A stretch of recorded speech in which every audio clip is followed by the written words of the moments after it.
I'm going to be talking to journalist Stephen Leahy, who has written an article for Substack called Disinformation Designed to Ingrain Erroneous Beliefs and Lies. This came out on July 3rd. And welcome to the interview, Stephen. Great to be here. Now, we talked in another video about your main argument around misinformation. So now we're going to be talking about some of the techniques used in disinformation. And one is emotion over logic. And I have to tell you, this one gets me all the time. I have to be very careful about it. Yeah, we're emotional creatures. We're not creatures of logic. We have to work hard to use our logic brain. And so this information primarily appeals to emotion. And that way we can, essentially short circuit our logic thinking, and we just feel something's wrong. Um, Even though perhaps in the back of the mind, the logic part is saying, no, I don't think that's right. But we'll go with that feeling. And there's, it's kind of a phrase that's around now. People rather feel, uh, prefer their feelings over what is reality. So despite reality perhaps contradicting um, how we feel, we still maintain the feel. Like say, for instance, people have a perception, feel the crime rates are through the roof, when in fact, statistically, they're not. But they will hang on to that feeling. And So this isn't actually new because I remember when I got started in the newspaper business in the 80s, there was the old saw, if it bleeds, it leads. And very often the front page stories were full of those kinds of, e- e- emotion grabbing headlines. So it's been around for a while.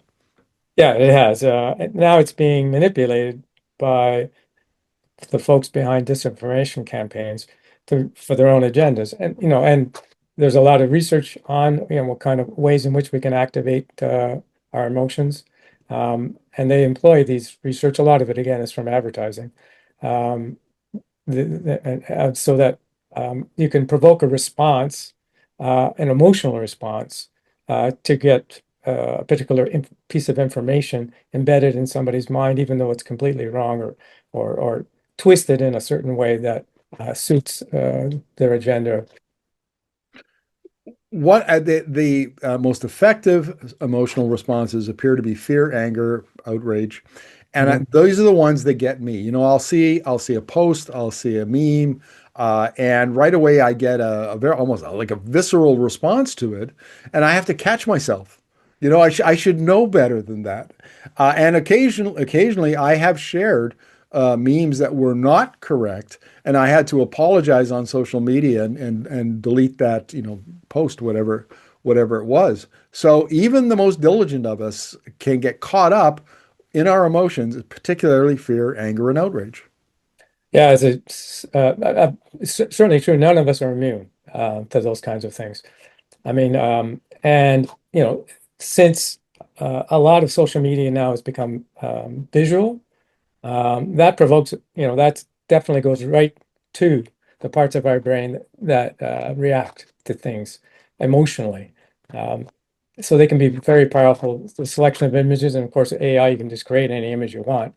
I saw one recently with Mark Carney behind a desk, and the headline was, he spent $250,000 on this fancy desk. It got like dozens and dozens of outrage comments. Of course, it's not true at all. But this just confirmed in people's minds that this person is an elitist or whatever image they're trying to create. But that's so easily done now with AI. I want to finish up this part of our interview with an observation that came out of a 2919 seminar that I attended. And it was put on by Dr. Anil Chima from Stanford, and he's a neuropsychologist. And he was talking about narrative, which is related to what we're doing. And he said, Mhm. it's really easy to have a fear-based, anger-based narrative. Those Yeah. just, they fire like crazy. The only antidote to that is a hope and optimism narrative. And the number of individuals who can craft hope and optimism narratives. Think of President Obama in 2008. Mhm. You know, those kinds of hopeful campaigns are very, very difficult. So the ability to trigger people with fear and anger and outrage is easy. Countering it is difficult. Absolutely. I mean, I myself try to write more positive articles about climate science and climate impacts. It's a lot harder. The data is difficult to come by. The framing is hard.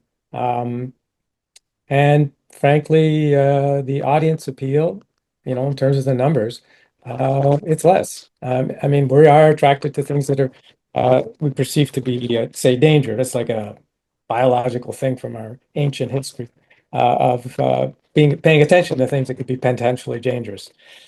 Um, so, ironically, climate change is perhaps the biggest danger we're facing, and there's plenty of efforts to persuade us otherwise. But yes, appealing to emotion to say these things are a waste of time, waste of money, whatever, that can work because outrage, it's a close cousin of fear and anger. Well, Stephen, thank you very much for this.